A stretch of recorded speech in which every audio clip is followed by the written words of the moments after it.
మానవ మెదడు లాంటి సిస్టమ్ను తయారు చేయడానికి శాస్త్రవేత్తలు ఎంత కష్టపడ్డారో తెలుసా?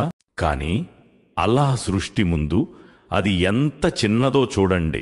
మానవ మెదడు కేవలం 12 వాట్ల పవర్ మాత్రమే ఉపయోగిస్తుంది. అంటే ఒక చిన్న ఎల్ఈడి బల్బ్కి కూడా తక్కువ. కానీ ఆ పవర్తోనే సుమారు 100 బిలియన్ న్యూరాన్లు ఎలక్ట్రిక్ సిగ్నల్స్ పంపుతాయి. జ్ఞాపక శక్తి, భావాలు, నిర్ణయాలు, సృజనాత్మకత అన్నీ ఇలాగే నడుస్తాయి.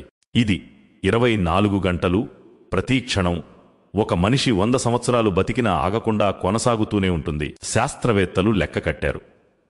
ఇదే పని మనం ఒక యంత్రంతో చేయాలంటే 2.5 బిలియన్ వాట్ల పవర్ కావాలి. అంటే ఒక అణు విద్యుత్ కేంద్రం అవసరమవుతుంది.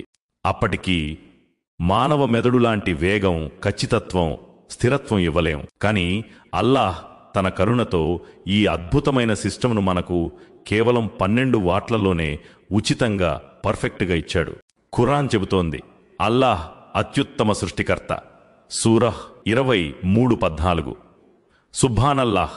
మన మెదడు ప్రతి క్షణం అల్లాహ్ మహిమకు సాక్ష్యం.